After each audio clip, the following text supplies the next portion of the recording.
बिस्मिल्लाहिर्रहमानिर्रहीम। आज हम डिस्कशन करते हैं ऑक्सीडेशन स्टेट। सबसे पहले हम डिफिनीशन लिखते हैं और बाद में कि हम ऑक्सीडेशन स्टेट के लिए नंबर किस तरह फाइंड आउट करते हैं और इसके लिए हम किस तरह के रूल जो है वो अप्लाई करते हैं। ठीक है, तो चलो स्टार्ट करते हैं। Oxidation state, oxidation state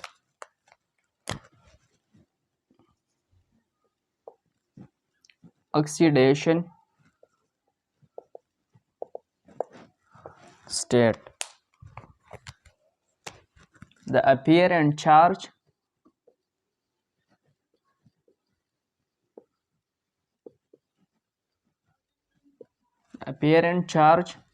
positive,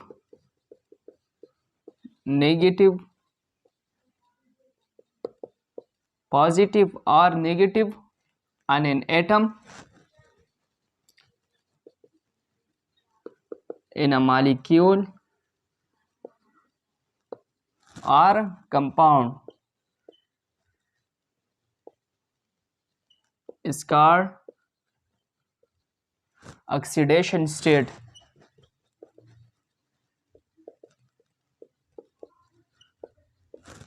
The apparent charge positive or negative on an atom in a molecule or a compound is called oxidation state. कि एक एटम पर वो जो चार्ज होते हैं ना, पॉजिटिव और नेगेटिव, एक मॉलिक्यूल में या कंपाउंड में, तो इसको हम कहते हैं ऑक्सीडेशन स्टेट। अच्छा, ऑक्सीडेशन स्टेट हम किस लिए इस्तेमाल करते हैं? तो ऑक्सीडेशन स्टेट असल में कुछ इस तरह होता है कि एक एटम होता है, तो इस पर वो जो नेगेटिव चार्जेस होता है, तो वो नेगेटिव चार्ज असल में गेन ऑफ इलेक्ट्रॉन से आते हैं या लॉस ऑफ इलेक्ट्रॉन की वजह से पॉजिटिव चार्ज आते हैं।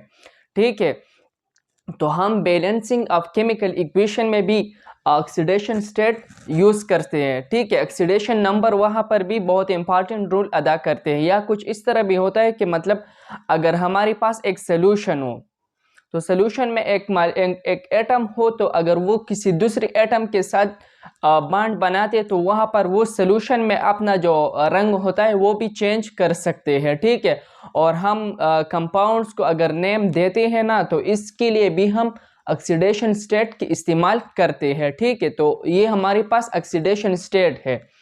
ठीक है, तो the apparent charge positive or negative on an atom in a molecule or compound is called oxidation state. तो ऑक्सीडेशन स्टेट हम कहाँ पर इस्तेमाल करते हैं? यूजिंग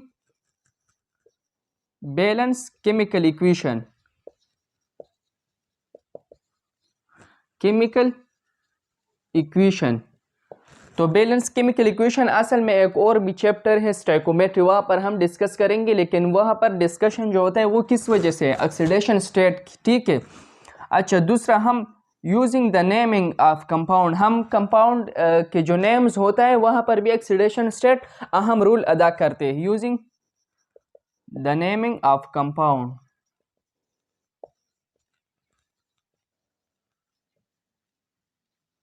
ठीक है। अच्छा, सोल्यूशन, अगर सोल्यूशन में ऑक्सीडेशन स्टेट चेंज होता है तो क्या हो जाता है? तो सोल्यूशन का सारा कलर भी चेंज होता है। with the change in oxidation state, the color of solution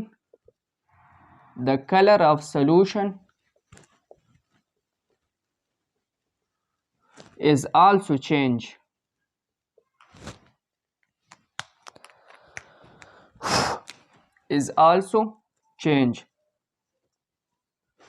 यहाँ पर मैं लिखता हूँ, अगर हमारे पास क्रोमियम है, अगर क्रोमियम +2 ऑक्सीडेशन स्टेट में मौजूद हो, तो ये हमारे पास किस कलर में होता है?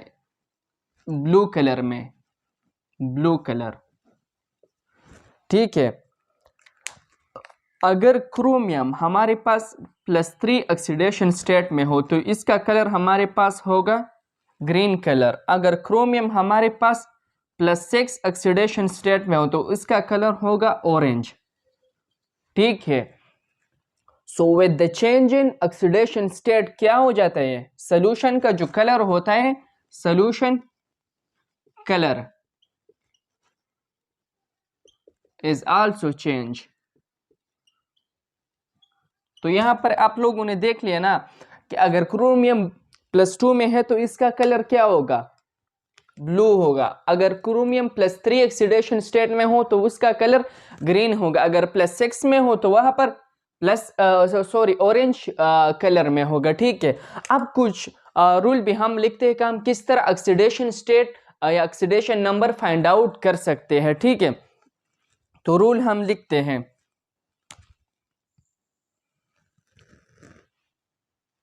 हमारे पास जितने भी एलिमेंट्स फ्री स्टेट में हो ना, फ्री स्टेट, all the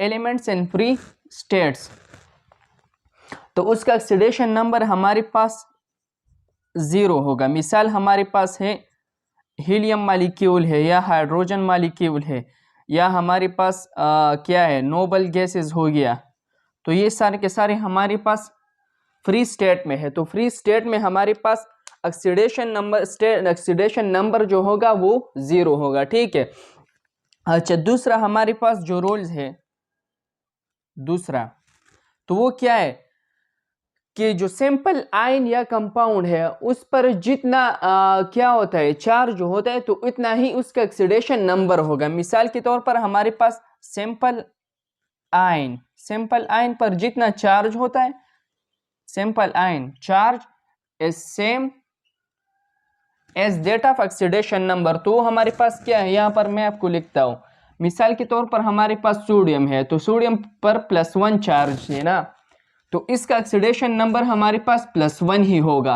अगर हमारे पास कैल्शियम है तो कैल्शियम +2 है, तो इसका ऑक्सीडेशन नंबर भी +2 होगा।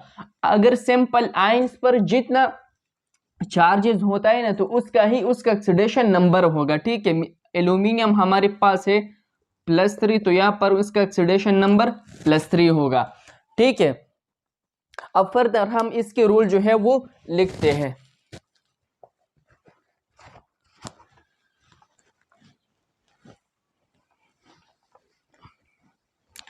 अच्छा फर्दर हम यहाँ पर लिखते हैं। ठीक है, so the oxidation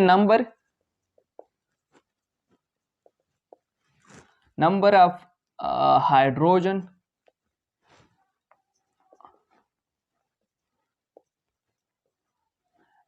and its compound, के हाइड्रोजन और हाइड्रोजन के जितने भी कंपाउंड है इसका ऑक्सीडेशन नंबर हमारे पास होगा +1। ठीक है, अगर ये हाइड्रोजन अपनी ही मेटल के साथ रिएक्शन करते हैं, मिसाल के तौर पर सोडियम के साथ या पोटाशियम के साथ या मैग्नीशियम के साथ, तो वहां पर उसका जो ऑक्सीडेशन नंबर ही होगा वो हमारे पास माइनस होगा। विद मेटल हाइड्राइड, मार्कर खराब थे यार, with metal hydride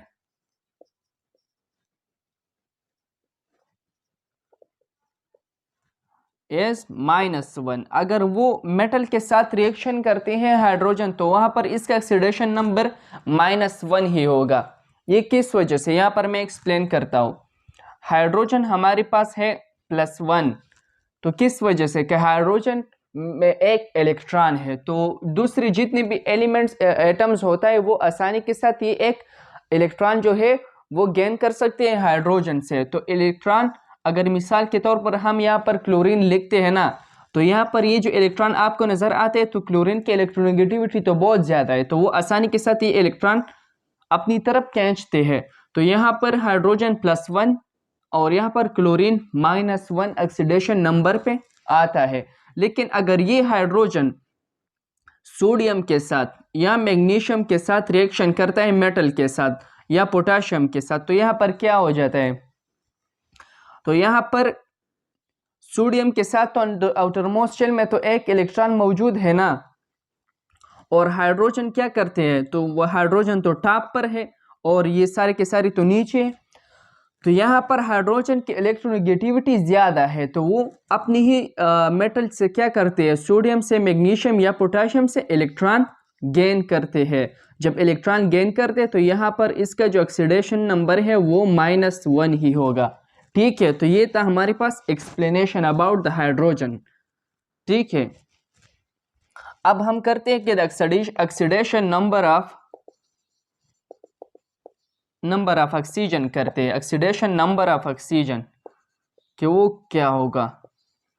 number of oxygen is हमारे पास -2 होगा। अगर सिंपल और नॉर्मल से ऑक्साइड हो तो इसका ऑक्सीडेशन नंबर हमारे पास -2 होगा। अगर पर ऑक्साइड हो तो फिर हमारे पास होगा -1 होगा। अगर सुपर ऑक्साइड हो तो सुपर ऑक्साइड में हमारे पास -1/2 होगा ऑक्सीजन का। ठीक है, यहाँ पर मैं लिखता हूँ मिसाल के तौर पर हमारे पास लिथियम ऑक्साइड है हमारे पास। ठीक है, तो लिथियम हमारे पास 2 हो गया और यहाँ पर तो ऑक्सीजन है, ऑक्सीजन हम लिखेंगे प्लस ऑक्सीजन और 0। ठीक है, ये हमारे पास है। सबसे पहले मैं ये लिखता हूँ कि नॉर्मल ऑक्साइड, नॉर्मल ऑक्साइड के ऑक्सीडेशन स्टेट हम फाइंड आउट करते हैं। तो 2 और ऑक्सीजन हो गया, तो ये 2 वहाँ जाएगा ना, तो ऑक्सीजन हमारे पास बराबर हो गया -2 ऑक्सीडेशन स्टेट। अब हम यहाँ पर लिखते हैं पर ऑक्साइड के लिए, पर ऑक्साइड। तो पर ऑक्साइड में हम क्या लिखते हैं, Na2 और O2 लिखते हैं। तो यहाँ पर देख ले, सोडियम की जो ऑक्सीडेशन नंबर है वो तो +1 है, तो 2 और +2 ऑक्सीजन इक्वल टू 0। तो 2 आ गया और 2 ऑक्सीजन मालिक्यूल आ गया। तो ये 2 जो है वहाँ जाएगा, अगर वहाँ जाते हैं तो -2 में आता है। ठीक है, और ये 2 पे हम डिवाइड करते हैं, तो 2 और 2 एक दूसरे को कैंसिल करते हैं, तो ऑक्सीजन का जो ऑक्सीडेशन नंबर है -1 है पर ऑक्साइड में। अब हम लिखते हैं सुपर ऑक्साइड। तो सुपर ऑक्साइड में क्या हो जाता है, यहाँ पर देख ले, पोटेशियम ऑक्साइड हम लेते हैं सुपर ऑक्साइड में। ठीक है, तो पोटेशियम +1 है, +1 और इसके साथ 2 ऑक्सीजन है इक्वल टू 0। अगर ये 1 वहाँ जाएगा ना तो हमारे पास -1 ही होगा और 2 ऑक्सीजन है। जब ये 2 यहाँ पर हम लिखते हैं और यहाँ पर भी बोथ साइड डिवाइड करते हैं, तो यहाँ पर ये 2 कैंसिल हो जाते हैं, तो 0 इज इक्वल टू -1/2। तो ये हमारे पास आ गया सुपर ऑक्साइड। तो देख ले, नॉर्मल ऑक्साइड में हमारे पास ऑक्सीडेशन स्टेट होगा -2। पर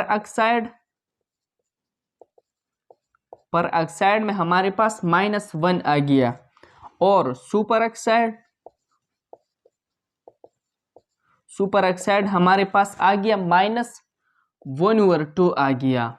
ठीक है, अच्छा, आपको किस तरह पता लगेगा कि ये हमारे पास पर ऑक्साइड है या सुपर ऑक्साइड है या नॉर्मल ऑक्साइड है? तो सबसे पहले आप ये काम कर लेंगे कि आप उसके ऑक्सीडेशन नंबर फाइंड आउट करेंगे। ठीक है, अगर -2 आ गया तो ये हमारे पास नॉर्मल ऑक्साइड है, अगर पर ऑक्साइड आ गया तो -1 होगा, अगर -1 आ गया तो ये हमारे पास पर ऑक्साइड है ऑक्सीजन के, अगर -1 और 2 आ गया तो ये है हमारे पास सुपर ऑक्साइड। अब फर्दर हम जो रूल्स है वो लिखते हैं। ठीक है,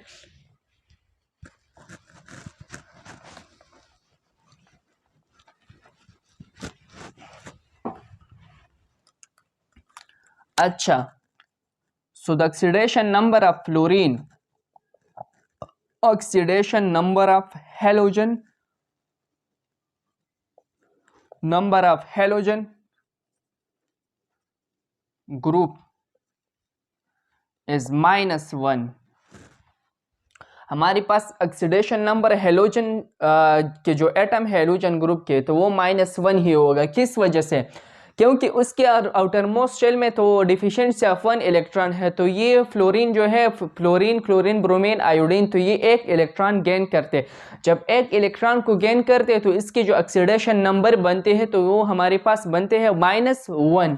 ठीक है, तो ये हमारे पास एक्सप्लेनेशन हो गया अबाउट द हेलोजन ग्रुप। अब फर्दर हम क्या लिखते हैं कि the oxidation number of group 1, number of क्या ग्रुप 1, ग्रुप 2 और ग्रुप 3। तो जिस तरह इसका नंबर है ग्रुप 1, ग्रुप 2, ग्रुप 3, तो ये हमारे पास होगा +1, +2 और +3 होगा। तो ये किस वजह से? अगर हम पहले ग्रुप में देख लेना तो वहां पर डिफिशियंसी ऑफ 1 इलेक्ट्रॉन है, तो डिफिशियंसी ऑफ 1 इलेक्ट्रॉन भी है और ये आसानी के साथ अपने इलेक्ट्रॉन लॉस करते हैं। जब ये अपने इलेक्ट्रॉन आसानी के साथ लॉस कर सकते हैं ना, तो ऑटोमेटिकली तो प्लस में आ गया, प्लस ऑक्सीडेशन नंबर में। अगर एक इलेक्ट्रॉन लॉस किया तो ये ग्रुप 1 में है, तो मतलब +1 ऑक्सीडेशन नंबर होगा। अगर 2 इलेक्ट्रॉन लॉस किए तो +2 ऑक्सीडेशन नंबर होगा, तो ये हमारे पास ऑटोमेटिकली ग्रुप 2 में आता है। अगर 3 इलेक्ट्रॉन लॉस किए तो +3 ऑक्सीडेशन नंबर और ग्रुप 3 से बिलोंग करेगा। ठीक है, अब फर्दर हम लिखते हैं कि the oxidation number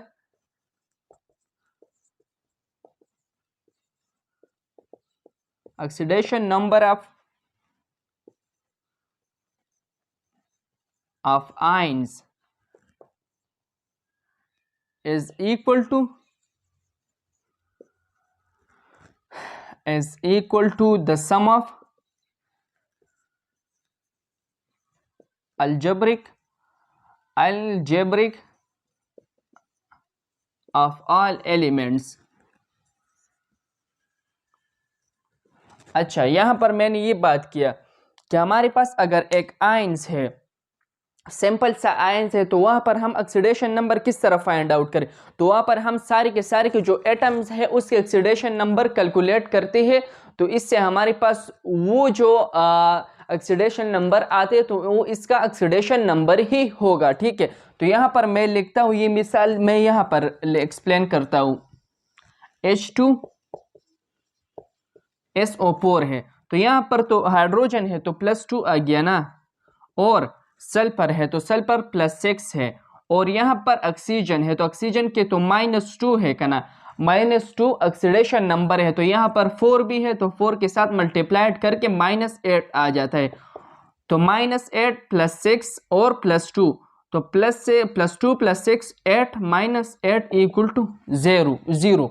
ठीक है, तो यहाँ पर हमारे पास एक ये भी फार्मूला कवर हो गया कि H2SO4 हमारे पास सारे के सारे अगर हम इकट्ठा करके इसके ऑक्सीडेशन नंबर फाइंड आउट करते हैं तो वो हमारे पास 0 आ जाता है। ठीक है, और दूसरा यहाँ पर अलजेब्रिक सम अगर हम मालूम करते हैं एक आयन के, तो वो हमारे पास क्या आ जाता है?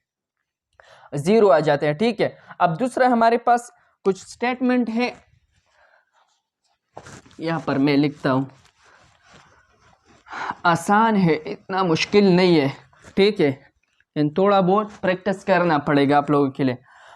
अगर हमारे पास क्या है, एक कंपाउंड है, वो इस पे चार्ज है, तो वो इसकी ही बराबर होगा जितना ही उस पे चार्ज है।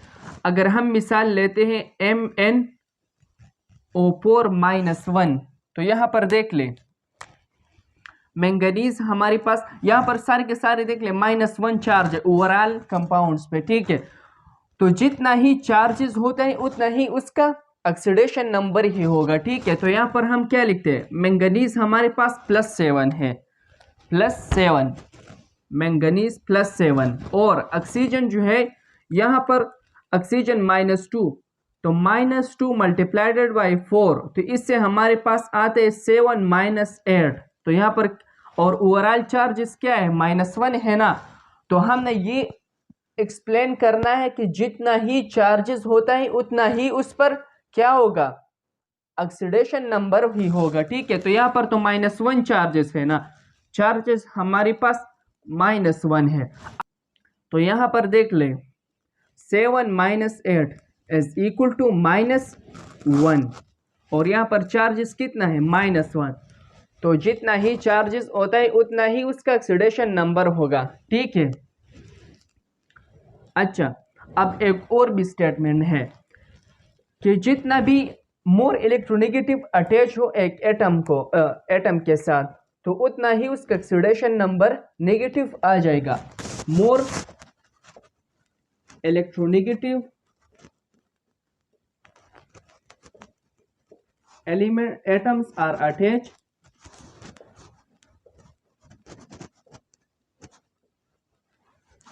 so ऑक्सीडेशन नंबर क्या होगा? सो नेगेटिव ऑक्सीडेशन नंबर, कि जितना ज्यादा मोर इलेक्ट्रोनेगेटिव वाले एटम अटैच हो जाते तो उतना ही उसका ऑक्सीडेशन नंबर क्या होगा? सो नेगेटिव ऑक्सीडेशन नंबर होगा। मिसाल के तौर पर अगर हमारे पास फ्लोरीन है, क्लोरीन है, ब्रोमीन, आयोडीन, तो जितना ही ये इलेक्ट्रॉन क्या हो जाते हैं, अटैच हो जाते, तो उतना ही इसका ऑक्सीडेशन नंबर नेगेटिव आ जाएगा। अच्छा, दूसरा हमारे पास है कि द सेम, सॉरी माइक गया, तो जितना ही हमारे पास क्या है, हमारे पास एक एटम है, तो इसमें ये भी एबिलिटी मौजूद होते हैं कि ये डिफरेंट ऑक्सीडेशन नंबर शोज करते हैं। An atom can shows different oxidation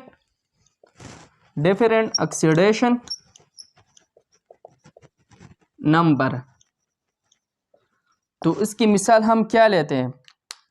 अगर हमारे पास कार्बन है, तो कार्बन अगर मोनो ऑक्साइड है, मतलब एक ऑक्सीजन के साथ अगर बॉन्डेड है, तो यहाँ पर इसका ऑक्सीडेशन नंबर होगा +2 होगा। ठीक है, अगर कार्बन 2 ऑक्सीजन के साथ बॉन्डेड हो CO2, तो यहाँ पर इसका ऑक्सीडेशन नंबर +4 होगा। तो ये किस वजह से? एक ऑक्सीजन को तो 2 इलेक्ट्रॉन की ज़रूरत है, तो यहाँ पर कार्बन से कितने इलेक्ट्रॉन लेगा? 2 इलेक्ट्रॉन, तो ऑटोमेटिकली कार्बन का +2 ऑक्सीडेशन स्टेट आ जाएगा। अगर 2 ऑक्सीजन है, तो एक ऑक्सीजन को भी 2 इलेक्ट्रॉन की ज़रूरत है और दूसरे को भी 2 इलेक्ट्रॉन की ज़रूरत है। तो अगर कार्बन इसके साथ रिएक्शन करते, तो कलेक्शन अगर हम की जाए, तो इसकी 4 इलेक्ट्रॉन लॉस हो जाए। तो 4 electron are actually the 4 oxidation number of carbon. तो एक एटम में ये भी एबिलिटी मौजूद होती है कि वो डिफरेंट ऑक्सीडेशन नंबर भी शो कर सकते हैं। ठीक है, अब हम फर्दर क्या करते हैं? फर्दर हम इसके जो फार्मूले है, तो हम सारे के सारे फार्मूले जो है वो इकट्ठा करेंगे और इस पर एक अलग लेक्चर लेंगे। ठीक है, ताकि आप लोगों को आसानी आ जाए कि इसके ऑक्सीडेशन नंबर क्या है इस कंपाउंड में। मिसाल के तौर पर अगर हम K2Cr2O7 लिखते हैं या कुछ और भी लिखते हैं, तो वहाँ पर हम किस तरह फाइंड आउट करेंगे कि इसके ऑक्सीडेशन नंबर क्या है। ठीक है।